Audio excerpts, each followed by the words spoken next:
clearer now. I'm so good at this. There we go. Hold on.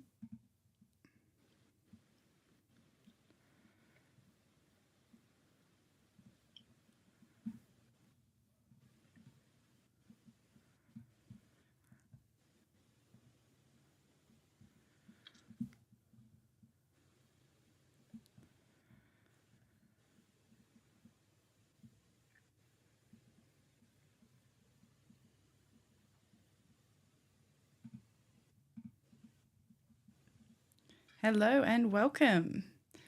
Let me just sort out what I've been mucking around with tech. Happy New Year, everyone.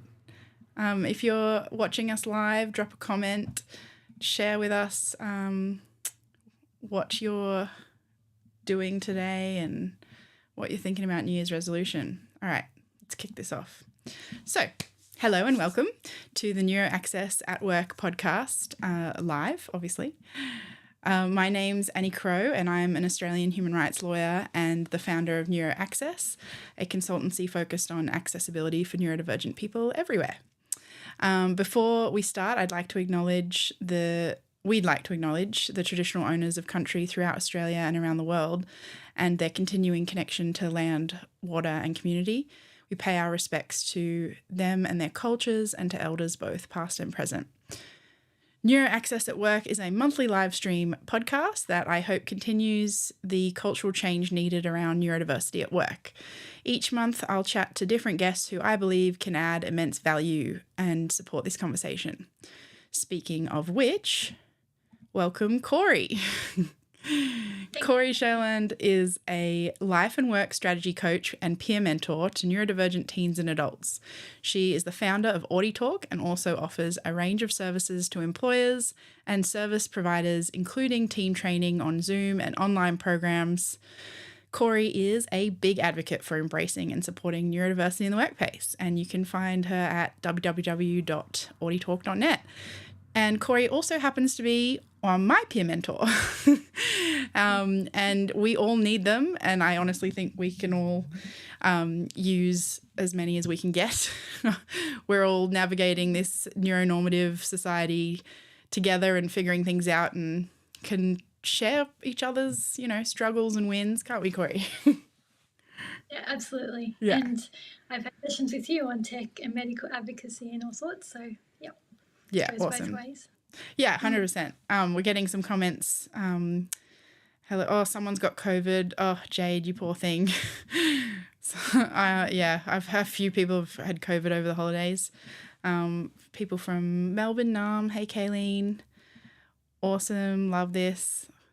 I don't know why it's not coming up on the feed. Anyway, I'm a bit rusty from holidays. I thought we could kick this off by talking about what is neurodiversity affirming New Year's resolutions, because I think neurodiversity affirming tends to be a term that's really popular in the allied health space, but I think it can be applied to everywhere, including the workspace. And New Year's resolutions can really often be sort of a real push for us to feel like we're more normal or, finally getting over whatever challenges we're facing without recognizing maybe where the motivation for that can be coming from. So what do you think, Kory? What do you think neurodiversity affirming New Year's resolutions are? Well, yeah, thanks, Annie. I think it's whatever you want and need them to be. And it's really about creating an individual life that works for you. In the context of employment, it needs to be with the employer and other teammates on board and understanding the needs of neurodivergent employees, so that you have the freedom and you feel it's safe to make those goals and priorities, obviously within the context of work, but you really need that support to feel like you can do that. But in your personal life, you can obviously do that for yourself. And I always talk about the rules of life being fake. So you can create a life that works for you. I have we have complex health stuff going on. So I really have a very individualized life and work, with my self-employment. So I definitely we're all out of the box when it comes to strategies and solutions. Yeah, absolutely. And I love that because I think so often, like, no matter how much effort we put into, unpacking our own internalized ableism and understanding what neuronormative culture is and what neurodivergent culture is and how we want to shape our lives, it's just this constant journey of checking those biases. Kory and I just had our first session of the year the other day, and I was telling her how much I struggle with priorities and how I'm very much like it is or it isn't a priority. I'm black and white. I don't understand. There's one of the systems I've been looking at recently has like 5 priorities. I'm like, I just don't even know how to make that decision, let alone follow them.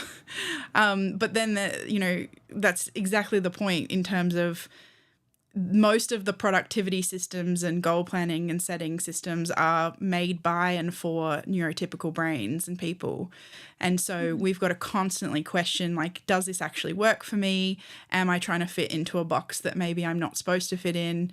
And, I guess I just wanted to bring this up because, I've been doing this for years now on my own journey, and it still happens to me. So please, if you're out there and it's happening to you, you're not alone. And I think it's probably a never ending journey that we have to really self-reflect constantly and pull ourselves up when I think it's almost a default really to think that we're the ones who are struggling and not necessarily that these systems aren't working for us and can be adapted, not necessarily binned either.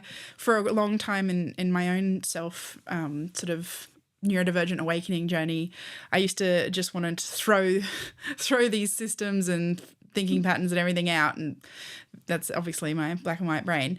But I've slowly learned that so many of them can be adapted, and sometimes we need help from our peers or coaches to do that.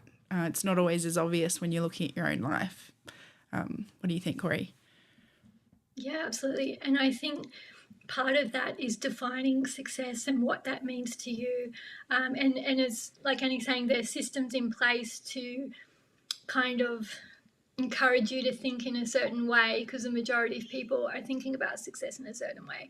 And it's about, okay, this year, what do I want to achieve, and how can that look, whether it's a priority or a goal, or it's just a general idea. I'd love to be able to do this, and what can I put in place for myself this year to maybe make that happen? What sort of supports, and what kind of tools, and how do I adapt those tools to work for me? Like Annie's talking about different things that don't quite fit her system, but how can I use maybe pre-existing things and make it work for me? Yeah. And I also think like that leads into what are other things to think about. Like I'm very set and forget kind of brain, and when I think about New Year's resolutions and goal setting, I think about like, choose it and then stick with it. And so much of our lives, if anyone understands spoon theory and how we have to really listen to our bodies and our needs fluctuate, same can be with goals and resolutions, is that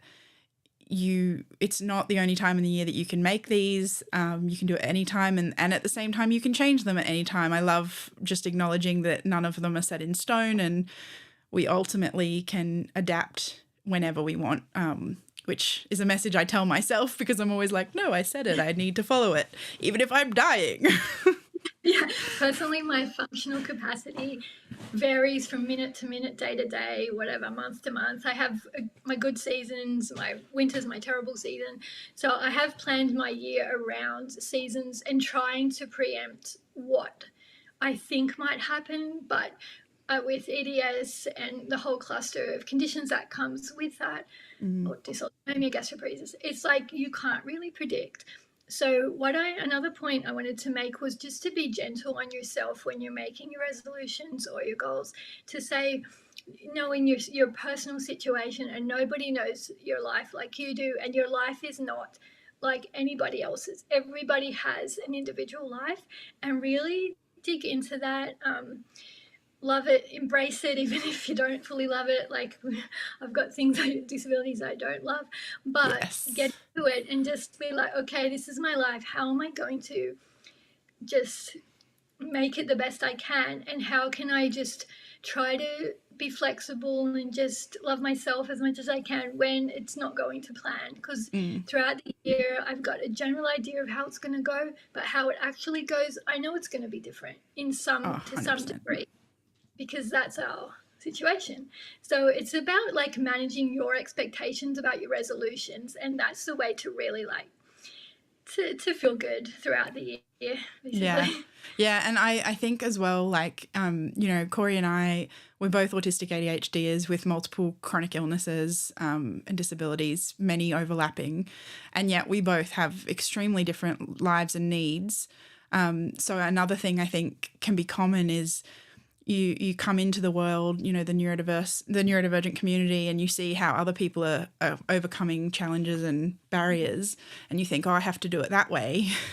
But often it's not even going to work, because within our own, neurodivergent, I guess neurokin, it's so diverse, like our lives and our challenges and our strengths. And so I guess having that view of everything you look at and learn and see, having that curious eye to think, will this work for me? And if I'm going to try it, even if it doesn't, I'm going to keep an open mind to the fact that it can be adapted, or maybe it just wasn't the right one for me. We had a comment here. Is it Aisling? I'm terrible with pronunciation. Yes, I agree. I've been building dream boards and setting goals for years that I haven't been able to achieve. I love this in terms of the dream board aspect, because I'm a very visual thinker, and it can be a little bit less overwhelming than a whole list of words.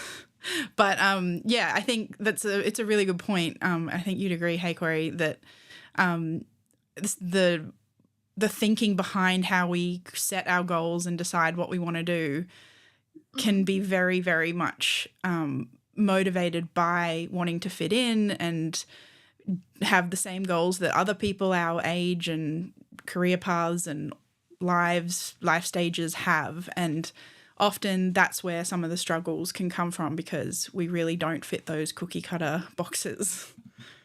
Yeah, exactly. And I think also just thinking about, you've got the goal, and it's like, how can I support myself, or how can I bring in some supports, even if they're informal, in terms of friends, family, or some kind of mentor for the gaps in the plan that it's not your strength, to say, how do I look at those challenges and really make them less of a challenge, to put it plainly. It's definitely getting into the details of that. And if you don't like the details, helping somebody to help. Some of my clients just like a step-by-step plan, like they've got the goal there and they're like, but I don't even know how to start. So it's about getting those steps and then kind of scheduling it into your calendar, but in a way that's super like not demanding, and just when you can, loosely planned. But if you do love the superstructure, then, and you have the spoons or the ability to do that, then you're actually, scheduling in every week what you want to do. And that is how traditionally things get done. But with us, with other people that life happens, then you just start moving it and saying, well, and reprioritizing, as we talked about before. Do I really still want to do this? Am I just doing it because I said I'd do it in January? Yeah. It's like you live your life. Nobody should comment on whether you're continuing to do it or not. Absolutely. Because it's your business. Yeah, absolutely. And just on that, I'm a big fan of tech, as many of you might know already. I love using ChatGPT if I have a task and I just don't know where to start, which happens frequently. I will just literally write it in ChatGPT and say, like, write a step-by-step process. Or these days you can do it in so many different apps. I use Notion a lot, which has AI embedded now. And there was another point, but it's gone. What was I going to say? ADHD life. Oh yeah. So what you were saying, Kory, about having that flexibility and all that. I think something to think about here is whether you've got chronic illnesses or autistic ADHD tendencies. If you're demand avoidant, you're not going to probably love having a very scheduled out life that tells you what to do, even if you wrote that. It can be like this real, like, visceral reaction to, I'm not doing that. Hello, PDAers in the audience. And then equally, like, my autistic brain wants structure and rules and like everything planned out to the minute detail, and my ADHD brain is like, no, I want chaos and impulsiveness and exactly, just freedom, creativity, adventures and colours.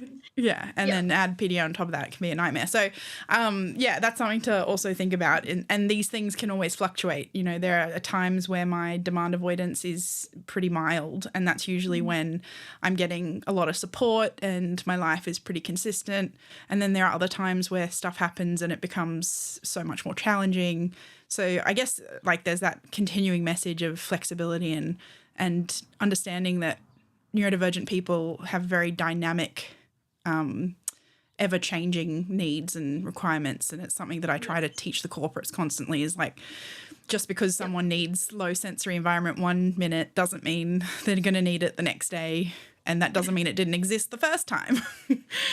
Like, I was thinking, just to mention that about employers and any corporates watching, it's about, if you can build into your systems and maybe universal design so everybody can benefit from this, it's the flow, letting people flow. So you give them a task list maybe for the month or the week or whatever, but let people flow between tasks if that works for your business, and if it doesn't, see if you can work it out so it can, so you can hire great neurodivergent talent and have that benefit. So yes, I had another thought too, but I also... It'll come back. This is just standard our lives. We let it flow. Just interrupt me if it comes back, Kory. So there's another comment that's interesting from Kayleen. As someone who retired late last year, it has been interesting to look back and recognise where I could have done better, including better self-reflection. I think that's so fascinating, because self-reflection, even though a lot of it, like, people think self-reflection is just a self-task, so you looking at your own life and making decisions and such, but there's so much that goes into self-reflection, including like your own beliefs and biases and negative self-talk and things that I think a lot of people take for granted, especially if they don't have any sort of alternative lifestyle challenges like chronic illnesses and disabilities, that can really be a barrier to trying to fit into any cookie cutter mode. But another thing I guess I wanted to mention here was talking about, like, when you are self-reflecting or thinking about like how you could have done better and such, one of the things that I notice in my own life is that when I do use these techniques that Kory and I are talking about in terms of allowing for flexibility and adaptation and, expectations and stuff, I tend to actually get a lot more done, which is just kind of a natural byproduct, even though most of the time my energy is going into doing less and trying to prevent and avoid burnout, which is so counterintuitive. But I guess, Kory, what are your thoughts on self-reflection and trying to make some of those decisions about what and how much you do? Yeah, it's a good one. Without knowing the circumstances, a lot of us are late identified, so we didn't really know what we were working with to be able to self-reflect, and we had no support and tools and any resources to even be able to do that self-reflection process. So I would say the best thing is to just forgive yourself, love yourself. There's nothing to forgive. The system was the barrier, and the system was a big part of the problem of why we didn't self-reflect and why we didn't do as well as we could have, etc. Yeah. And I would just say focus in the present, and I think, the future is yours to craft and make what you will out of it. And also on that point, No, go. I'm just agreeing enthusiastically. On the point of resting, I think rest is like a super strong strategy to sometimes, like when I'm really sick and I just cannot do anymore, I'll lie down and have a rest day. and while I'm resting, I'm reorganizing my thoughts and my strategy, and it's way more efficient than if I would have kept going. And he was saying, through. yeah, like pushing through isn't as efficient as actually stopping, reassessing your functional capacity and saying, okay, where am I up to? Like giving myself a self-talk and saying, let's get real. Where am I at right now? And then saying, what should I do with that? How should I go forward in the smartest way possible for looking after myself and getting done what I want to get done. Absolutely. So Kayleen said, I didn't know I was ADHD until I had retired. Yeah, exactly. So, yep, that is it. Yeah, 100%. That just means that you probably didn't get the support you needed. You didn't have that extra layer of understanding of your brain that was, I guess, that voice that could have countered a lot of those negative messages that you were sent your whole life around how, you're too lazy or too much or too sensitive or whatever.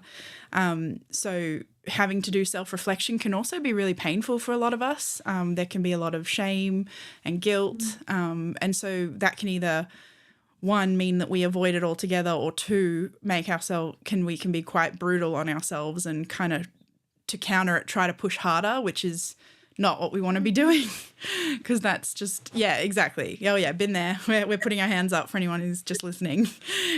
Kory put her hands up. Doesn't work. Yeah. No, it doesn't work. We tried it. Yeah. I'm 48, and I'm like, at some point I was trying to catch up and like be with the cohort of 48-year-olds that I should be at. No, I'm not doing that anymore. It doesn't work, and it's not good for me on any level. And now I just love myself, and I'm up to where I'm up to, and it's cool, and I love my life now. So. Oh, and I think that like perfectly leads into another thing that Kory and I wanted to bring up, which is don't think that you can't do anything because of your neurodivergence. There is always ways around. There's always options. Obviously, there's also barriers and privilege and a lot of things that come into that. But I guess I wanted to talk here about Kory and I did a Princess and the Pea podcast, which is my other podcast for anyone who doesn't know it, episode we recorded last year, and it's not out yet, but it will be soon.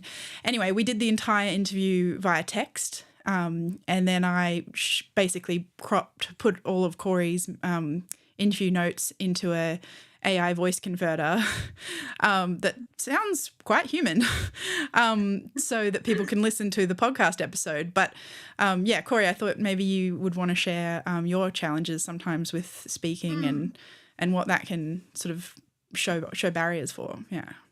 Yeah, so this is like a super, super rare appearance with me in video and voice, because I do have a voice condition due to Ehlers-Danlos syndrome. It's my voice box is too stretchy, so it doesn't last too long. So I'm really, really, don't do a lot of voice. And at the time when we were going to do the podcast, I just couldn't speak. I couldn't vocalize. So we thought, let's do something innovative and show people either non-verbal or non-vocal or, semi-vocal or whatever situation. Or non-speaking, yeah.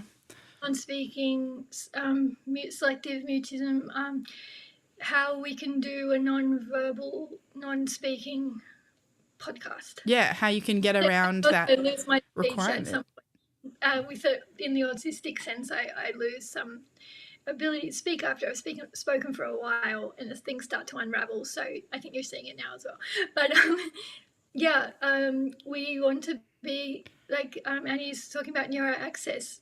Things should be accessible. So find a way to get people on your podcasts. Don't just choose people that are super great public speakers. And I would put this out to the TEDx or whoever's doing like speaking stuff. Try to include more people. People that aren't polished speakers have a lot to say. I'm writing a book at the moment on coaching and stuff like that, because I'm much better at writing than speaking, because I'm not going to be doing a lot of videos and things, but I can communicate with writing. So. Absolutely. Yeah. I just got a comment from Jade. Thank you for being here, Kory, Sherland. Your voice, whether verbal or text, is always important to hear and listen to, and I could not agree more. It's so good, which is why we were like, we're going to work around this. And I think the other thing is also to think about in terms of it doesn't have to be that you literally can't do it. A lot of the time, I love public speaking, and I talk way too much, which I love. No shame. But sometimes I also struggle with speech. And so what Kory and I have talked about before when we were trying to discuss like what we were going to do about that episode, it wasn't even really about the fact that Kory wasn't like able to speak at that time. It was more about conserving her speech and her energy levels. So she probably could have pushed through and done it, but the consequence of that was great. So, and that's something else to think about. You don't have to be absolutely not capable in order to have that access and that reasonable adjustment. It plays a huge part in pacing and goal setting and advocating for yourself, is understanding that just because you can doesn't mean you should or have to. Yeah, exactly. Yeah, it's about, we're being strategic managers of our life and work, and getting everyone else on board with that and supporting that would make a beautiful society, both in society and also in workplaces. My background's industrial relations, so I'm really passionate about the employment relationship, and I'm going into careers counselling now, starting very soon, because most of my clients come to me for employment, and I want to be a careers counsellor and get people to really think in how can I make my life the best it can be and also achieve my career goals. So it's going to be a really big well-being focus for me. Yeah, which you already are so intuitively gifted at, which is why I see you. So, high praise from me. But that's all we've got time for today. So I wanted to say a big thank you for Kory for coming on for episode 2. And I was very excited to share your knowledge with the world, given that I use it constantly. Thank you so much for having me. It's been awesome. You're so welcome. Thank you. All right, so just wrapping up, thank you for listening for our second NeuroAccess at Work podcast, a live monthly interview series that comes to you the third Tuesday at 12:30 Australian Eastern Daylight Savings Time losing track. This is why it's up now. If you're catching this live on YouTube or anywhere, be sure to subscribe to our channel for updates and NeuroAccess events, and including checking out Princess in the Pea podcast, which is by and for neurodivergent queens. Thanks for being here today, everyone, and Happy New Year. I hope this has given you some food for thought for reflecting on what you want your 2024 to look like, and do get in touch. And finally, if you are interested, the NeuroAccess Network, my beautiful network that I've slowly been building for the last 12 months, is finally launching at the end of January. So do stay tuned for that. And there will be amazing people in that network, including Kory, to give you ongoing support. So thanks again, and see you next time. Bye.